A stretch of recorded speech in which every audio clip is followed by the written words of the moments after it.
So basically, before we go live and everything, guys, just want to say that the Sharkies, I think, superb. I cannot wait for a really nicely fought contest on Thursday. It's going to be just fantastic. Mate, you're too kind. And I mean, I cannot say enough good about the Cowboys. Even your number 7. What a man. Yeah, What a player. I've been really impressed with everything that the Cowboys have done this year, and Sam, it shocks me that you're not higher up on the ladder with the brand of footy that you've been playing. Yeah, I really appreciate it. And vice versa. I'm just getting word from Kate now. Kate, and Terry, can't wait to absolutely slaughter you on Thursday night. That will certainly be the highlight of my week. Wow. I see how it is.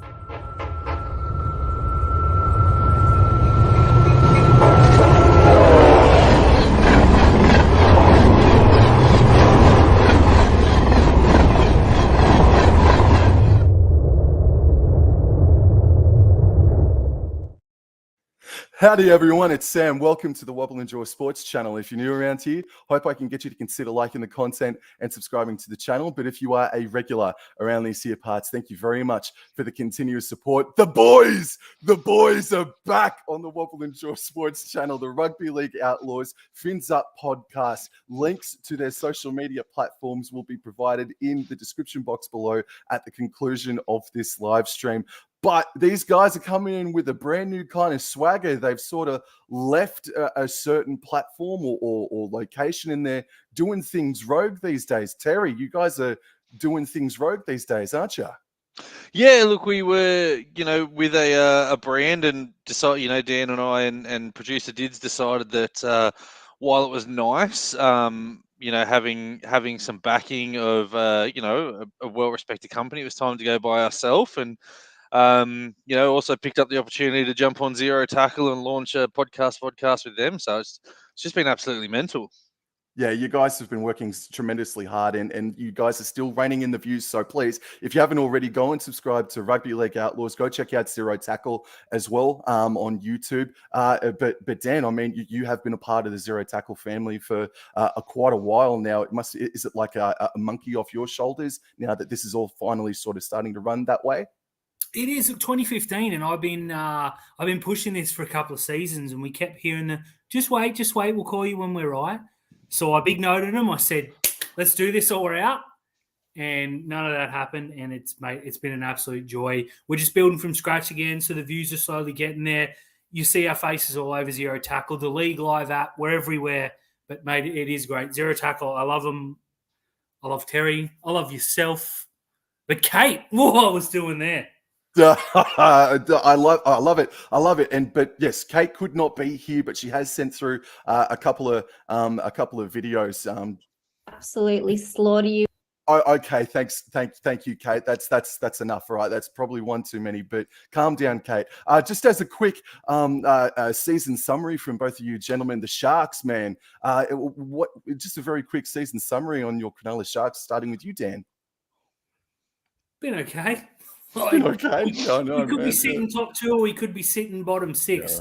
Yeah. Mate, any given week you listen to the show, we're either blowing up or we're kissing backsides and everything in between. So I'm happy with where we sit now. 3 weeks ago, though, I was ready to jump out off the roof. I say that in jest, but also I was considering it. It's been okay. Yep. Is that your sentiments too, Terry? I mean, I'm pretty sure this team has bipolar. That's all I can say. Katy Perry sums it up in her song, man. You're hot, then you're cold. You're yes, then you know. You're in, then you're out. You're up, then you're down. You just, you're rolling through a season, and you come up against the Dolphins, and you get beat by 20. You get absolutely annihilated by New Zealand. You get flogged by Penrith, and then you go over to Perth, and you somehow beat the Rabbitohs. So, I don't know.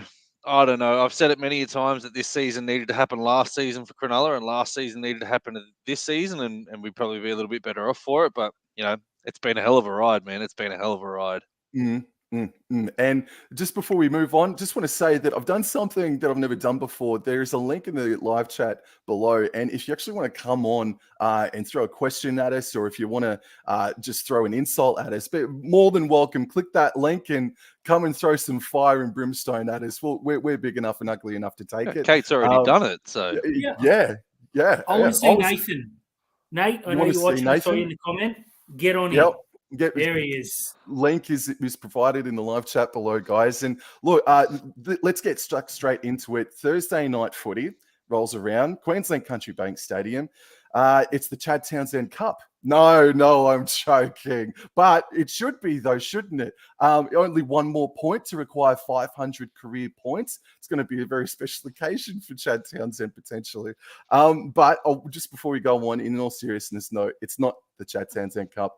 These two teams, for the second time, they were started this season, they're fighting for the Paul Green medal. And Kate's just got a word on Paul Green. Just 1 second. Marked the 1-year anniversary of the passing of former Cowboys coach Paul Green. To think that it has actually been 12 months is really hard to fathom. Greenie, of course, played for the Sharkies and they were very dear to his heart. So this game is really quite special and both teams will play for the Paul Green medal. Obviously, this is the first time the Cowboys will have the chance to contest this game on home soil, and I know that this occasion will be spoken about in the sheds and at Cowboys HQ this week. Greenie is still such a big part of the legacy at this club and his footprints are all over everything they do and believe in. I know the club has something very special planned for Thursday night and I know that all the fans will be there as much to pay tribute to Greenie as they will be to watch the game. He was a special man and I know he is sorely missed and I hope it's one of the Cowboys players who can win the Paul Green medal on Thursday night in honour of the coach who brought North Queensland its first NRL premiership. Well said, Kate. Thank you very much for sending that in. And guys, I didn't get an opportunity. We haven't spoken all season, really, maybe the trivia that we did together, but match-wise, we haven't done so. And so we didn't talk about the first ever edition of when the Paul Green medal was getting handed out. Starting with you, Dan, your reaction to Sharks and Cowboys coming together, or predominantly it was the Sharks CEO that actually had the idea to create the Paul Green medal, wasn't it? Yeah, I believe so. I mean, it was something that just felt like it was going to happen, and it just needs someone to kickstart it. A brilliant occasion. I mean, I know we drew Thursday night football twice, but big TV audiences are involved. I think it was about 9,000, if that, at the Cronulla game. But I mean, Cronulla certainly lived up to it. The Cowboys probably didn't, but I expect them to return serve this Thursday night. They'll be a little bit disappointed by that. But in terms of the crowd, I mean, watching the kids run out. And then there was a whole section of Green's family and friends in the corner that were making a lot of noise for both teams. It was absolutely incredible. Then seeing him after the game present the medal to Nico Hines, it was pretty special. Let's be honest. I mean, as soon as the game finishes, the general rule is at Cronulla, you get the hell out of there, or you're stuck in the swamp for hours. Everyone stuck around. They all stood at halfway and watched the medal. It was a really good night. A bit surreal, obviously a somber occasion, but a bit of pride. I mean, I met him maybe twice, 3 times. One of my favourite players growing up. Usually the Cronulla halfback was, full disclosure. So it was pretty special to see, and I think it was poetry that Nico Hines won the first one. I wouldn't like to see the Cowboys number 7 win it this week, but if he does, so be it. Yeah.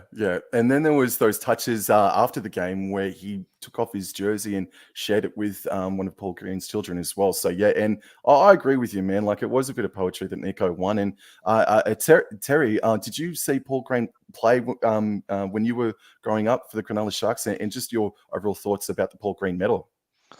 Mate, I did see Paul Green when I was growing up, actually. He was one of my favourite players. Obviously, in that era when I started as a Shark, I was massive ET and Peachy and Matt Rogers fan. But he was the halfback that we sort of knew. It was surreal when what happened, and it's I don't know. I don't know what else you can say. He was a great person. He was a great footy player. He was a great coach. In terms of the night, it was a special occasion for both sides. Thankfully, that my team turned up and your team didn't. As you said, it was the Nico wins the medal, but not only that, the child that he presented it to ran out on the field with a Cowboys shirt on, and when he handed him the medal, he had a Sharks jersey on. So, yeah, look, really good night. I hope you don't return serve because we really need these 2 points, but. Sometimes rugby league is a little bit more than 2 points, and I'm stoked that these clubs came together and said it's not just going to be a one-off; it's going to be an everything. And Cronulla are in a couple of those cups. We've got the Johnny Manor Cup, we've got the Steve Rogers Cup. Dan, correct me if I'm wrong, but with the Dragons, do we have a Monty Porter Cup as well? Monty Porter Cup. Yeah. So, I mean, there's now 4 cups we play for, and for anyone who says Cronulla can't win a trophy, we're going pretty good this year. Yeah. Well, let's get stuck straight into the actual match preview itself. Cowboys versus Sharks. It is so important, this game. And on sportsbet.com.au, the Cowboys are pretty... they're pretty decent favourites at $1.56. The Sharks are sitting at $2.38, man. There's a fair bit of value on the Sharkies, man.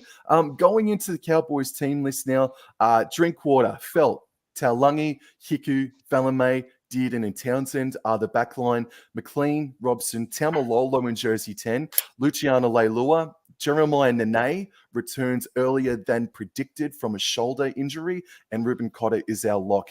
The interchange reads Granville, Hess, Lukey, Griffin Neem, and that pushes Jermaine Tanua-Brown out to jersey number 18. Terry, can you take us through the 1 to 13 for your Cronulla Sharks lineup? Yeah, fullback is Connor Tracy. On the wings, Sione Katoa and Ronaldo Mulatalo. In the centres, Ramian and Sisi Talakai.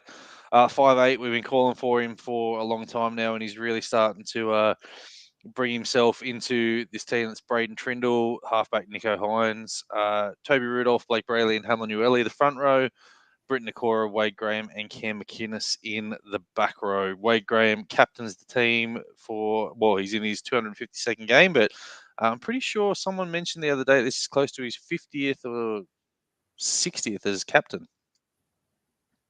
And Dan, can you take us through the interchange and a couple of reserves there? Absolutely. So on the bench, we got the muscles himself, Jack Williams, Royce Hunt, Big Bold Tom, and of course, Matt Moylan.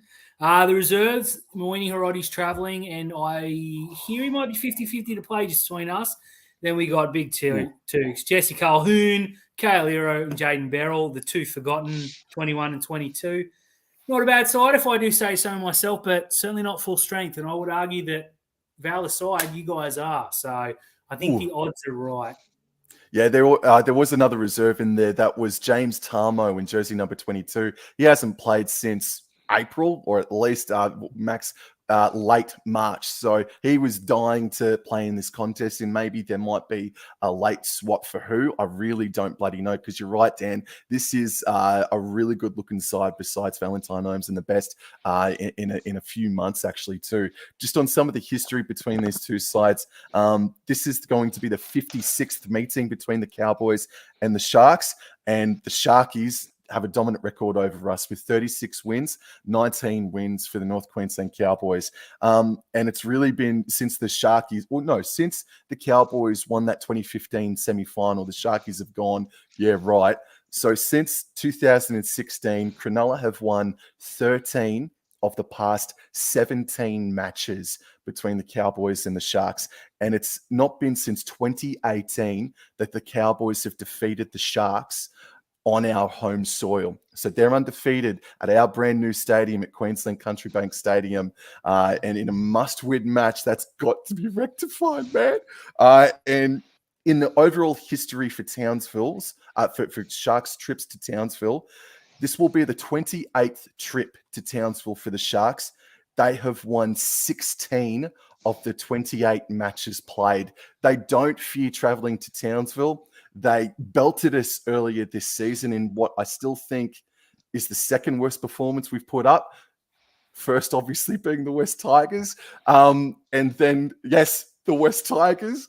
And then last year, they got us as well, man. So I'm not taking anyone, anything lightly in this contest. This is going to be another huge. It's going to be massive. So I'll just quickly go into what Kate will have to say about this game, and I'll be back and we'll go live sec. Big game coming up on Thursday night between the Cowboys and the Sharkies at Queensland Country Bank Stadium.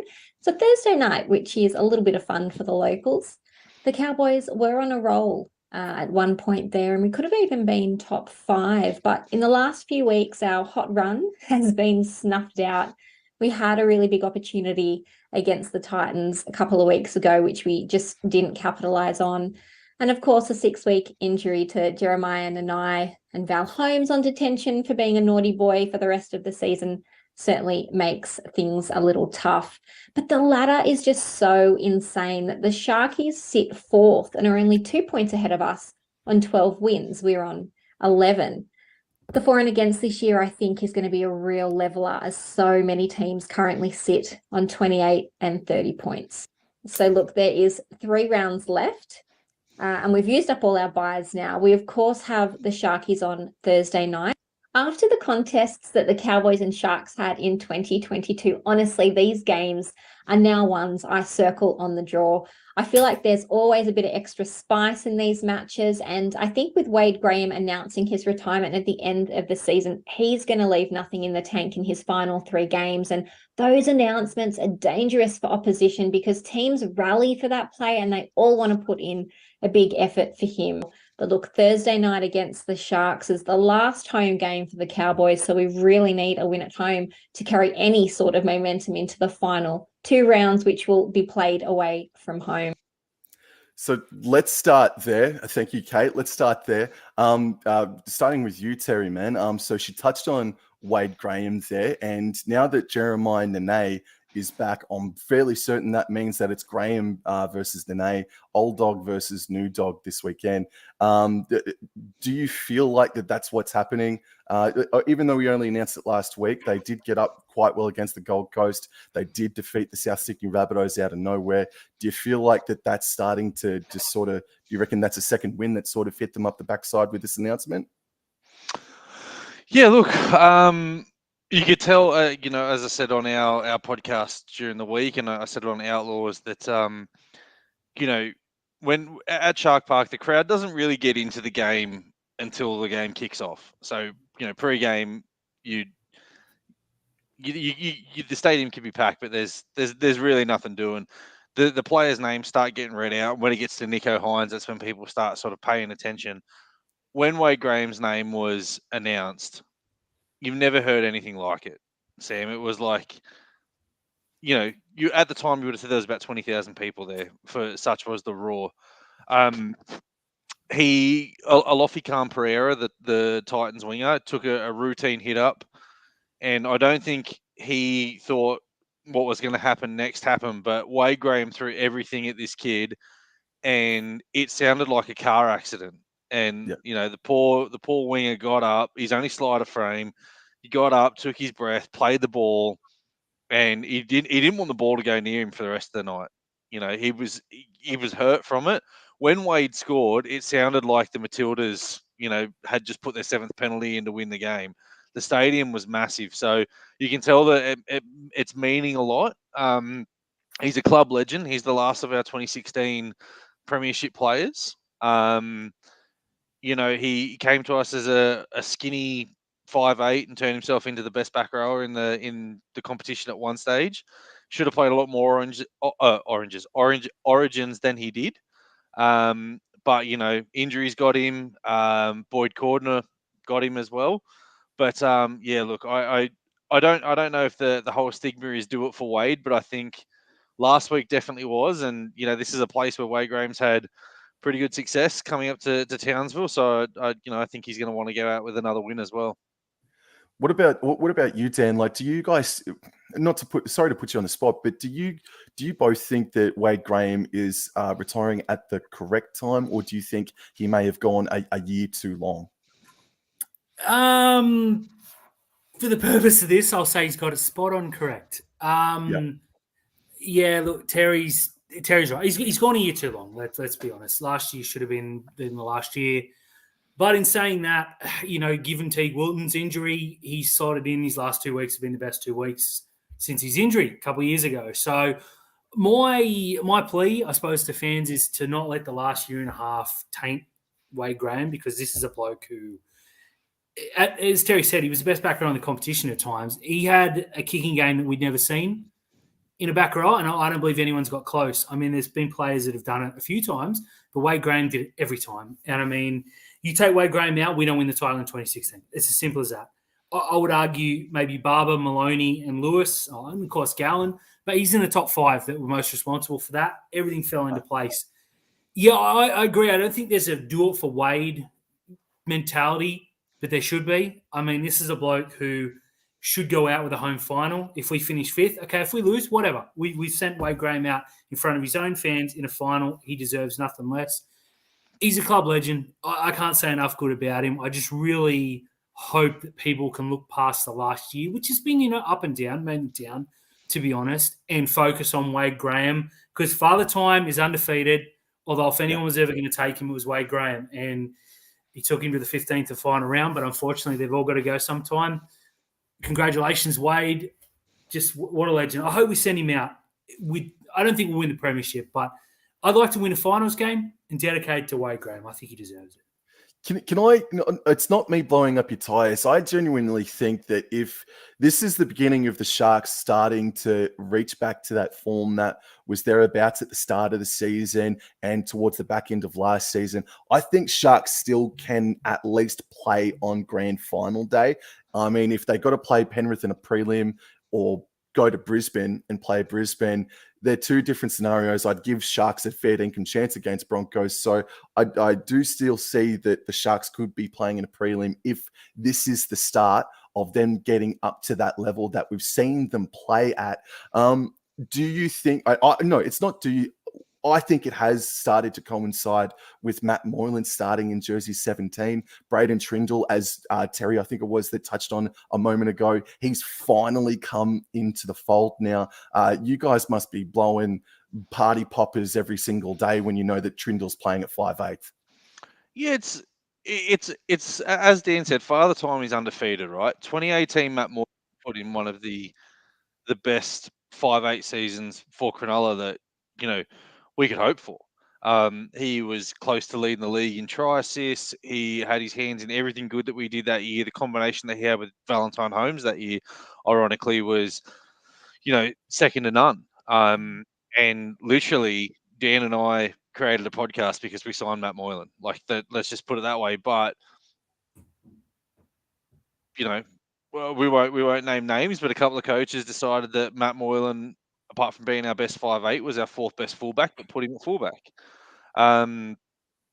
It was the wrong decision. Injuries got him, and every time he got hurt, he came back a step slower. He came back less confident, and he got his confidence back, but his body's let him down. And last year, we kind of papered over the cracks a little bit with him. This year, we haven't been able to do it. There was no commitment to defense for him. His step was slower. He was very telegraphed in what he did, and I think the biggest disappointment for me, not even the Melbourne game, but it was the Dolphins game with him. There was just no commitment. There was no putting his body on the line. We were calling for it after the Melbourne game, though, for Fitz to bring Trindle in, and unfortunately, he waited until we got hammered again to bring him in. He threw the kid in at the wrong time during the wrong part of the season, but it's taken him a couple of weeks. But he's really taken a lot of the team looks like it's being run by him now. He's doing more kicking. He's got his hands on the ball more. He's taking the ball away from Nico, and he's kicking his kicking game, like he's got a bigger boot than Hines as well. So it's really good that sometimes when Nico goes for a run on the 4th tackle and got caught, you're like, oh, Jesus Christ, Moylan's going to kick the ball 5 meters and we're in trouble here. Whereas Trindle can kick us out of trouble. So that's one part of it. Another part of it as well, the injury to Teague Wilton sucked, but it gave us the opportunity to try Jesse Colquhoun, and it gave Wade Graham the opportunity to go, you know what, I've got 10 games left in me. I'm just going to smack anything that comes my way. The Cowboys, the Rabbitohs tried it over in Perth and it didn't work. And again, the Titans tried it as well.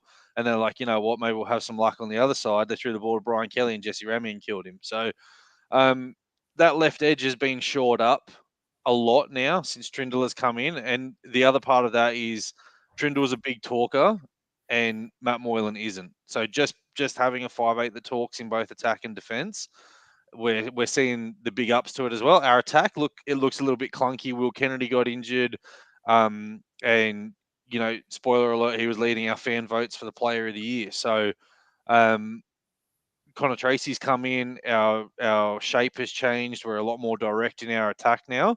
But yeah, like, you know, I shudder to think what this team would have looked like now if Trindle had come in 5 weeks ago instead of 3. And speaking of some players that could be coming in or hasn't come in, you, Dan, I blame you, Dan, for the lack of Kyle Iro, man. I think that's how you pronounce it, man. And there's also young Jaden Beryl as well. It's still sitting on the reserves. I've seen plenty of these two guys, whether it be World Cup or Queensland Cup.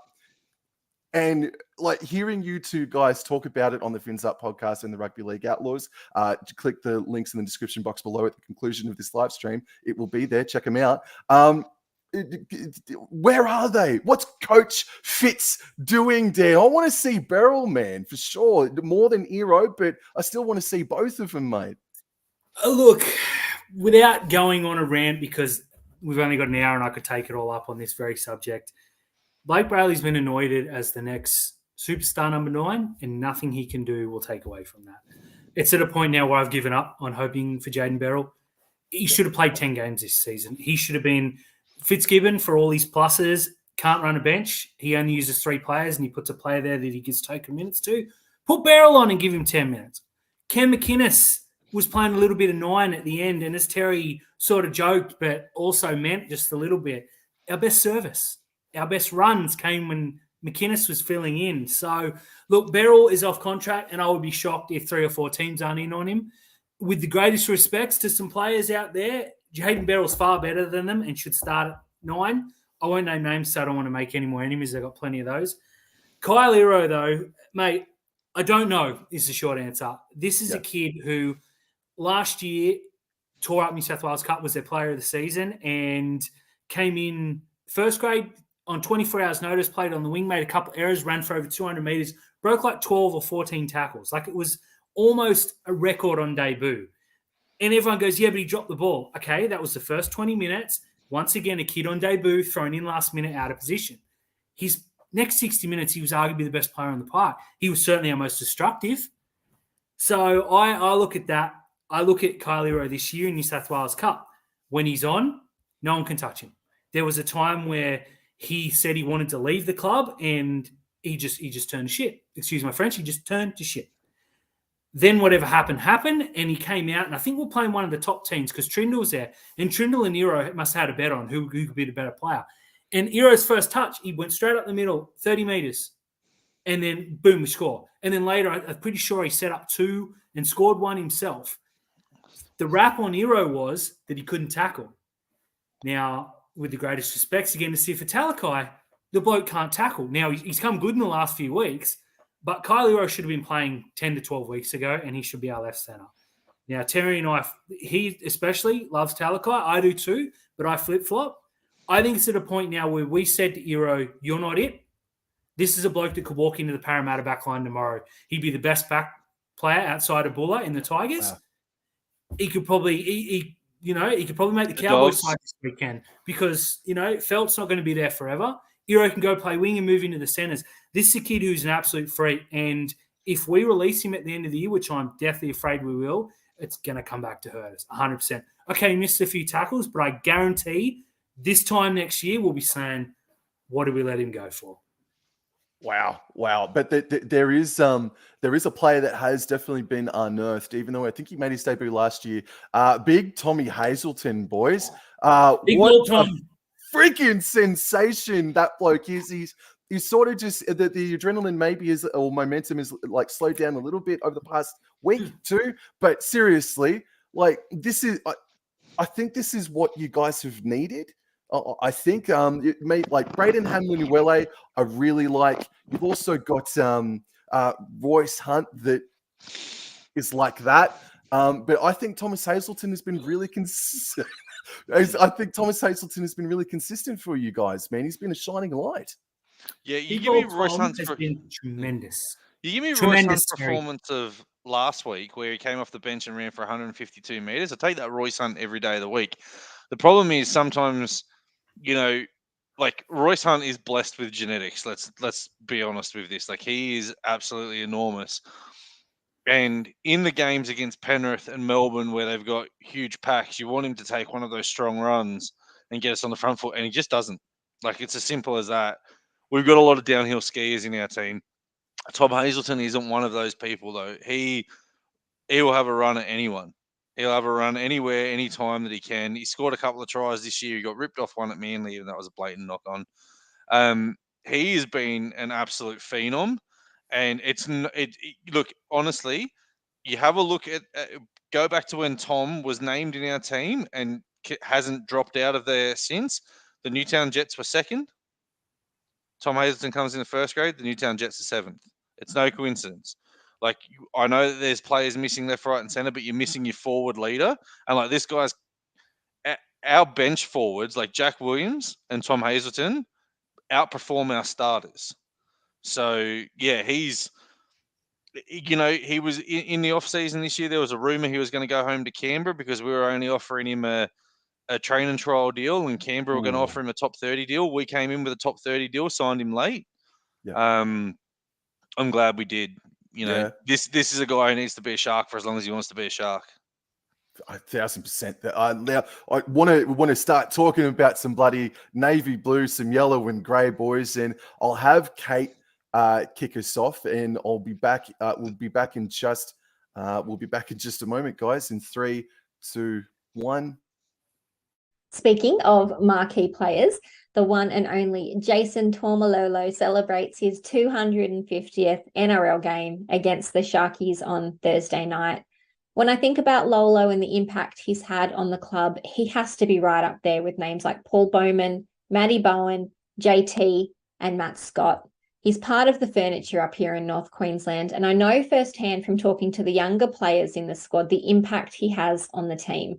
He's our co-captain, and while he plays a very different role to Chad Townsend, his fingerprints are all over this team. When I ask players, who's the one you look at training when you're struggling, they say Lolo. When I've asked, what made you sign a Cowboys contract, they've said Lolo. So his influence was and continues to be why young players want to be at the Cowboys. 250 games for one club is a sensational achievement in a sport where organisations change players at the drop of a hat and players change clubs as often as they do their dirty undies. This is one of those unique love stories in the NRL where Lolo has shown loyalty to the Cowboys, and in turn they have kept him on the books. He debuted for the club at just 17 years old, the youngest player to ever debut for the Cowboys. He's won a premiership and a Dally M. It's been one hell of a ride watching Lolo star for the Cowboys. So congrats on the 250, Lolo. Make sure it is fish and chips for dinner on Thursday night.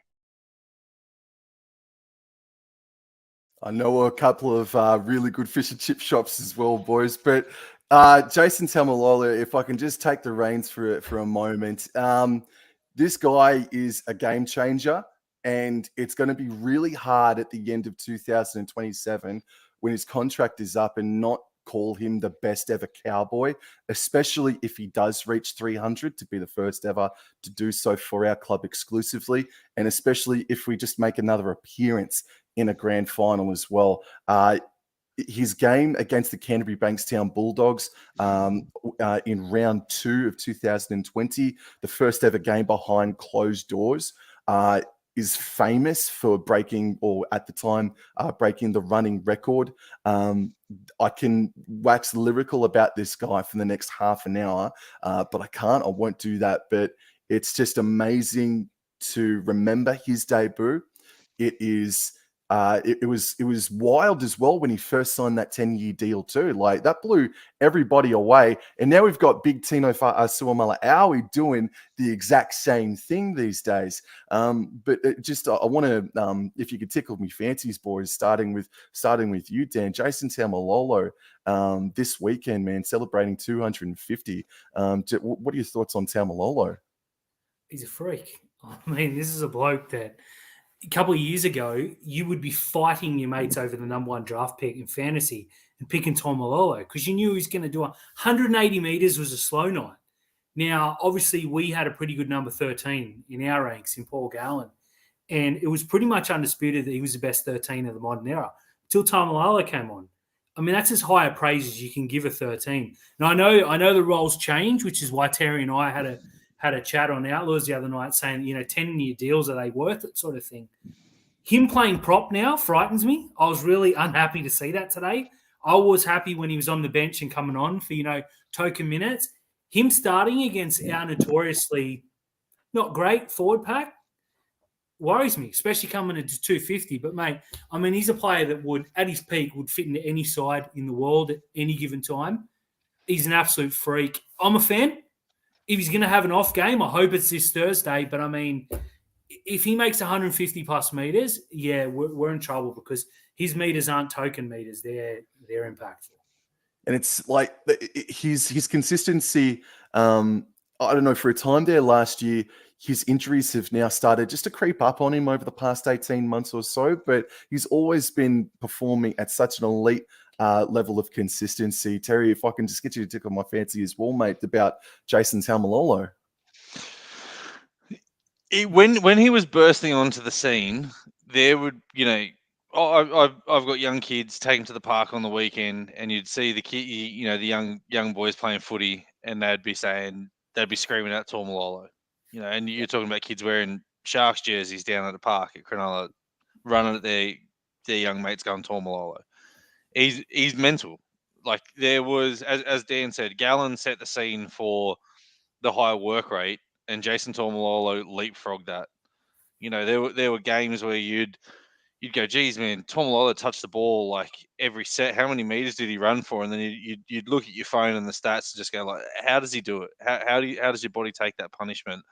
I think when PVL ball got introduced, you saw players like him get taken out of the game, and it sucked. Like it really did. You're missing out on these blokes who are blessed to be giants in a gladiator sport taken out of it. And as the rules have slowed down and we're bringing the big man back into it, unfortunately, Father Time's caught up with him. It's no secret in 2017, after the premiership, Paul Gallen went to Shane Flanagan and said, you need to do whatever you can to bring Jason Taumalolo to Cronulla. He had multiple meetings, multiple dinners at Shark Park before ringing Flanagan saying that he was taking the 10-year deal at the Cowboys. At the time, people laughed at it. I said to Dan the other night, I thought, it was a good move. He's a big recruitment pitch. I didn't realize he still had that long to go on the contract because you just, they don't happen all that often. But I think you'll see it out till 2027, and whether you've got yourself a bench player or someone who goes into prop and plays 40 minutes, like he's only young. He's still one of the best forwards. When he puts his mind to it, he can easily run for 200 meters a game if he wants to. I think Todd Payton took a little bit of unfair criticism with him when he started reducing his minutes, but coach of the year, got you guys to a prelim, seems to know what he's doing, getting the best out of him again. When he came back from an injury, stuck him on the bench. So sucks that he's starting this week, as you said, against our boys. But if you got to name the top 10 forwards of the past decade or of the modern era, he's top 5, and he doesn't have to be 5th. He could be 1st. Who knows, man? He's that good. Yeah. That was an extraordinary time, wasn't it, when Todd Payton was that honest in that press conference in 2021. But yeah, no, we've gone on to, or he's gone on to bigger and better things. And going into another North Queensland Cowboy now, Kyle Felt is going to be making another appearance. He's been out in the wilderness I think it's to work on his defense. And he came back against the Broncos and he was okay. It was actually pretty good. He even nearly scored a freak try against the Broncos. And he's lining up against Ronaldo Mulatalo. Between these two guys, if these two turn it on, Mulatalo versus Felt, we could see a backflip try. We could see someone do a AFL specky try. We could see anything when these two guys match up this weekend. Dan, Mulatalo versus Felt. Just give the edge to, man. Hold on, just on that. Hasn't he moved to left wing now? Because you got the other guy on the right wing? So Semi Valame versus Mulatalo. So Katoa, it's Semi Valame, you bastard, you got me. Check. I'm in check. Oh shit. He's up against Katoa, so that's going to be that. I mean, battle of two blokes who don't want to get tackled, right? Yeah, no, it's pretty much the same thing, really. But I think now that you've said that, Valame defensively could put a nice shot on Mulatalo this weekend. I think maybe he could be the heavier hitter of the two. But then again, Peter Hiku's on his inside. So yeah, it's going to be a real cool backline battle. So just quickly, let's get, because I can't believe how far we've gone actually. So Tip, how do we see this game panning out this weekend, guys? I mean, we've got to pick the Sharks, right? Yeah. Look, just going into this game, Cronulla have won 9 of the last 10 battles. Thank you for telling me it was 2018 was the last time you got us up in Townsville. I think that was round 1 as well, wasn't it? Yeah, that you got us up there. Reading the form guide, reading the momentum going into this, I'm going to say that I don't think Cronulla are going to fear this game. If they can win the opening exchanges, I think it'll go a long way. If the game's still I say this every week, if the game's still close when our bench comes onto it, that makes all the difference. We've got one of the most impactful benches at the moment, and we really rely on them. I don't think it's going to be a blowout like it was down at Shark Park, although that would be really nice. I will pick the Sharks. The most common score between the Sharks and the Cowboys has been 26-16, and I will pick that again. True, man. True. Dan? How's the stats guy down here? Look, if Cronulla don't win, we're not serious and we're not playing finals football. So I think Cronulla win. I think they win it late. I think it comes down to who's the better halfback. And I don't want to bag Chad Townsend, but he's not Nico Hines. No one is. Ronaldo, though, as you said before Terry rudely corrected you, is the key. Everything. If he plays, he can be the best winger in the game, or he can be the most frustrating. And there doesn't seem to be much in the middle. So I'm hoping we get another weekend. There is talk he may miss out. If Hiroti comes in, I'd like to see him and Felt battle for the battle of the reserve grade in by defaults, but it doesn't roll off the tongue, I suppose. But I'm going to go Cronulla. I'll say I say to be 18-10. I think it'd be a real boring game. I think Cronulla just get it. Pick Kyle Felt anytime try scorer. I say it every time we jump on here, Sam. He always scores against Cronulla. He gets his best return against Cronulla. It doesn't matter that he's gone to another wing. We don't mind letting a try being scored down that side. So Kyle Felt would probably be paying $1.30, maybe $1.14. Just throw all your money on it because he's gonna score your only try of the game. Okay. Well, I'm going to he scored the only try at Shark Park for you, so I'm not talking smack here. This is true. No, you're not. No, you're not. And look, that was, besides the West Tigers, that was the worst performance effort that the Cowboys have put in this year. Just on the West Tigers, 20% of their points came against the Cowboys this year, and in one game they scored 0. So. Thank you, Terry. Thank you, Terry. Cowboys. Go on, Dan. Yes. I don't. We're just taking over as we normally do.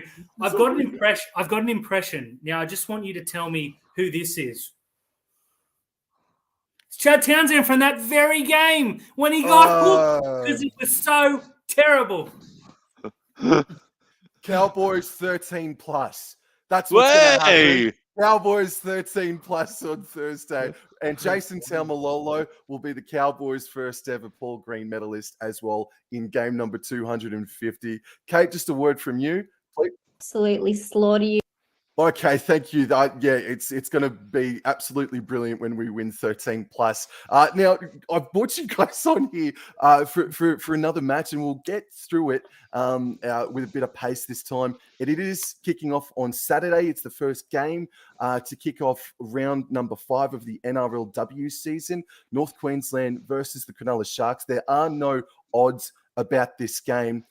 Going into the team list for the North Queensland Cowboys, Francesca Goldthorpe, English international, dual international, China Palata, Autumn Rain Stevens Daly, are our wingers. Peters and Middleton are our centres.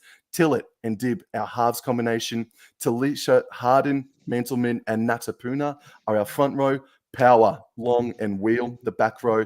And our interchanges are Sarah Roy, Vitalina Nakore, Bree Chester, and Tiana Rafstrand-Smith. And down there in the reserves, Jessica Reeves, S.A. Banu, they made their debut last weekend. They will be coming off the reserves list this weekend. Dan, starting with you first, 1 to 13 for the Cronulla Sharks NRLW lineup, please, man. Returning at number 1 finally is Jada Highlight, who I believe had a birthday during the week. Not that I stalk her on Instagram. And Georgia Ravics is making her club debut, which I found, no Takarangi, but might be formulated. Penatani and Biddle, of course, in the centres with Andy Robinson. Emma Tonagato, the big fish, and Taylor Preston in the halves. Ellie Johnson, Holly Wheeler, the best front row combination in the game, maybe. Quincy Dodd at 9, Tale Holmes, Vanessa Foliaki, and Chloe Saunders round out the forward pack. Terry, can you take us through 14 to down to the reserves, please, man? Man, I'm going to butcher some of these names, eh? I'm not even going to attempt to pronounce the surname on number 14. No, Toka. Yeah, there you go. Serena Toka, Harada Butler. I really like Harada Butler. Brooke Anderson, Tegan Dimmick, and 18th woman, Cassie Staples. And then, oh man, again, like you've stitched me up here, Sam. Dan, help me out with number 19, would you? Penisi. Yeah, there we go. No, the first name. I don't care about the surname here. Maddie Studden. I'm bit surprised Maddie was dropped. She was actually pretty good on the weekend. Jasmine Tupu Witchman and Kiana Takarangi is a surprise omission for us. Sam, can I just say though, I'm a massive fan of Kira Dibb, your halfback. I'm a huge fan of her. She's the best halfback at your club. Yes, she is. Yes, she is. No, she's been a fantastic leader for us as co-captain alongside Talisha Harden, and I'll touch on Talisha Harden shortly. But no, thank you very much, man. And yeah, I agree. Kira Dibb has been our best player, to start off the year. But I want to talk to you guys first because I don't blame you guys for absolutely putting this Cronulla Sharks lineup on a pedestal at the start of the season. I don't blame anybody for having them as a dark horse to be grand finalists. But what the hell's going on with the Cronulla Sharks? You guys, the Sharks team are only playing one halves of football for the past 3 weeks now, man. Talk to me, Dan. Talk to me, mate. I got this one. Now, earlier in the season, I was a little bit worried that the girls' team would take a while to assimilate into the Sharks culture. Now, given they dropped countless ball, gave away stupid penalties and can't tackle, they've embraced the Sharks culture a little too well for my liking. Now, it just comes down to Emma Tonagato in the first game was fully fit, and we had Jada Taylor, and we blew Canberra away. No one's beaten them since.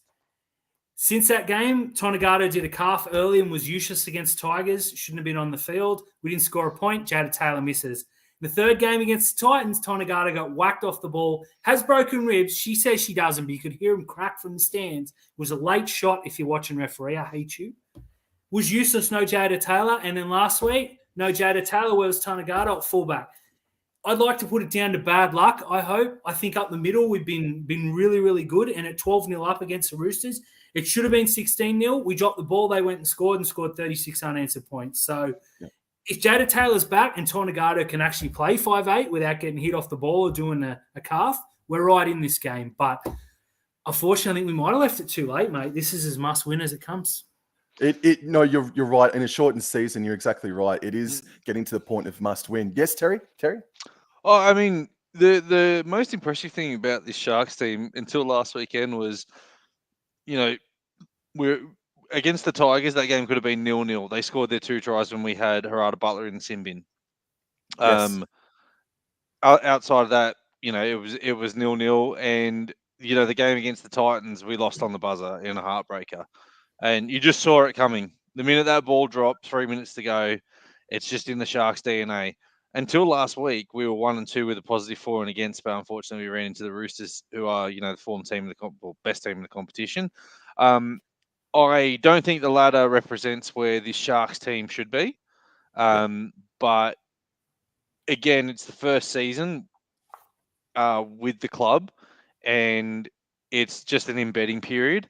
I think I probably bought into the hype of Tasha Gale and Alana Ferguson saying that we were Smokies and, we were the one team that could really compete with the Roosters. I think there's still a little, better recruitment needs to be done in our forward pack. We seem to be bullied a lot in the forwards, and that's the story of our first grade team as well.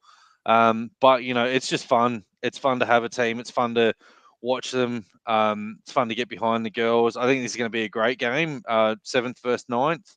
Your Cowboys had 2 indifferent results. So, fingers crossed this is another belter of a game between the clubs that love belting each other. Yeah, absolutely. And just quickly, we'll go into Kate's talk about the NRLW. Yeah, it's been so exciting, the NRLW season this year already, 4 games in, and obviously I'm super excited to see the Cowboys NRLW team in the comp for 2023. So, 4 rounds in to a 9-round comp. We've won 2 of our 4 games, and I think a strike rate of 50% is a bloody brilliant effort to start our NRLW legacy. No one in the comp has won all 4 games. We're sitting 7th and only 2 points out of the top 8.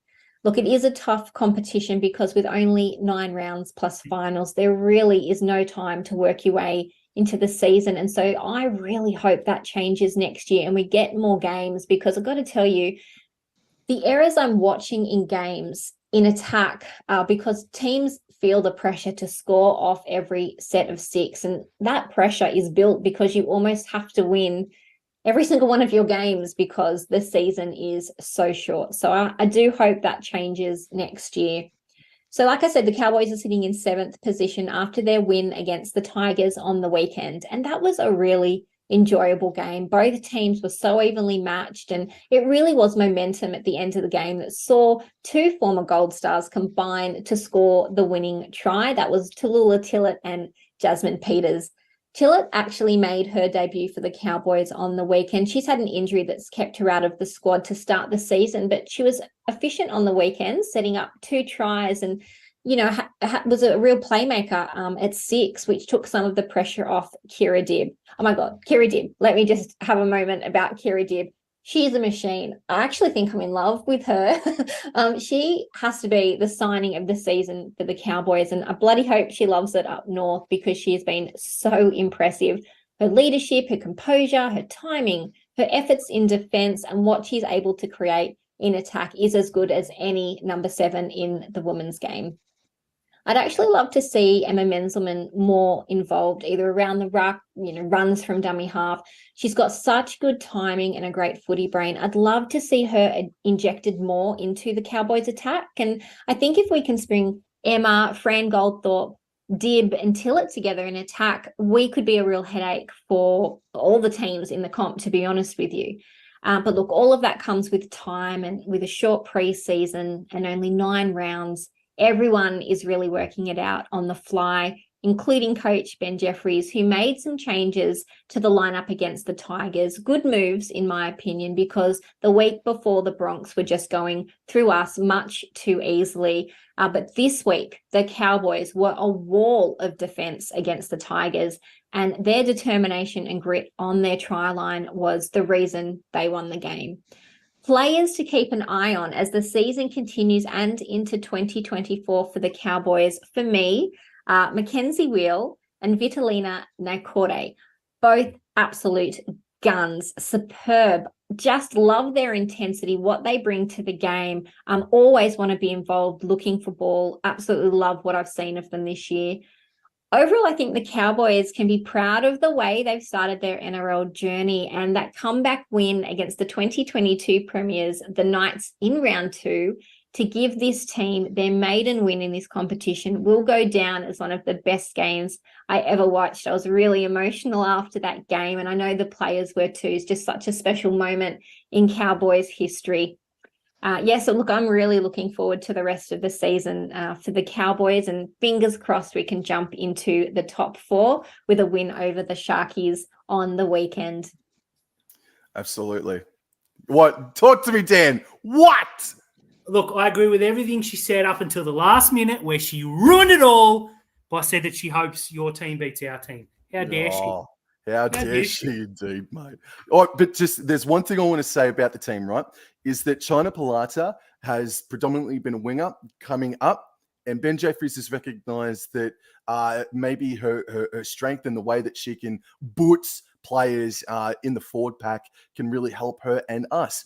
And so when on the weekend she started on the wing and Vitalina Nakore came off the bench, played in the wing, pushing China Pilata into the middle. I think it's going to be a masterstroke. There's still just a bit of tweaking left to do and a bit more experience to attain for China Pilata. But I think China Pilata could be anything in the next handful of seasons. Fingers crossed she remains injury-free, man. I really like what Ben Jeffries is doing. I believe very much in Ben Jeffries. I had a chat to him earlier this season, and I think he's absolutely terrific as well. So as a match summarization, Terry, Dan, how do you think this one's going to go? Again, I'll pick the Sharks in this one in a nail biter. I'll pick this to. We don't score many points. I'll pick us to win this game 16-14. Dan? Look, we're undefeated with Jada Highlight at fullback. So 100%, I think she comes back, and I think we continue that tremendous run and go 2 from 2 with Jada. The other games don't count. I think she scores a double to celebrate a birthday, and we win, 24-10 or 20-10, something like that. Cronulla by a little bit. Saturday morning, I'll be up, I'll be watching, but it's all about Jada Highlight, mate. Yeah. Look, I am keen to see Jada Taylor play as well, man. But this game pits 2 of the most penalised sides in the NRLW competition at the moment. Just discipline. The first team to get discipline under control, it's going to go a hell of a long way. It may not be. We don't know. But there's actually one question. There's actually one question before I want to ask you guys before we go, and it is about Emma Tonagato. I think she's had a good year so far. If Sharks lose, all due respect, if Sharks lose this weekend, are you thinking about doing something with Emma Tonagato, or are you just sticking strong with her in the 5/8 position? Nope. We signed her and we signed Jada Taylor knowing that this first year was a free hit. And the only way that it's going to get better with those two is reps and continuous reps. Jada Taylor is going to be our fullback. She's only 19 years old, so she's going to be the fullback for a long time. And Emma Tonagato, she's a freak, so she'll make it work. It's what for mine. The biggest question for mine is the halfback. I haven't bought in Taylor Preston. Taylor Townsend. Yeah, exactly. Yeah, she's Taylor Townsend, as I called her the other night. Look, Cronulla had 4 chances where we created overlaps and didn't pass the ball. So I think if we get that right. But look, Tonagato is a genius at all levels of the game. She's played every position. If we do move her and put Maddie Studden at 7, I think you put her in the centres because Jada Highlight is our fullback for the next decade. Mark me down on that. And Tonagato was interviewed at halftime the other day about playing fullback, and she didn't really hide the fact she wasn't too happy not to be in the 6. So. Yo, true. Oh, okay, then no, all right, true. But yeah, is there anybody else on your NRLW Cronulla Sharks lineup that you want to highlight? Because there is one lady who is leading the stat at the moment. She plays centre, someone that I'm not overly familiar with still because you can only watch so much rugby league in a weekend. Anessa Biddle. At the moment, one of your Biddle leading the post-contact meters at 348, Terry.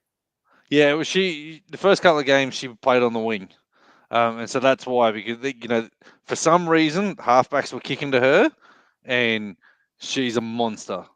Yeah. So she, running back, she start at the 20-meter line, and she's playing the ball on the 35-meter line, mate. She's that good.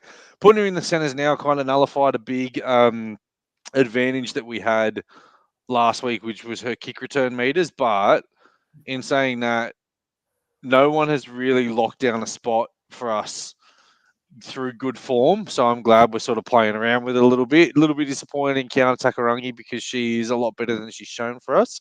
I don't know if she's carrying a niggling injury or not, but Tiana Penatani as well. She was one that we were so thrilled that she was coming to us.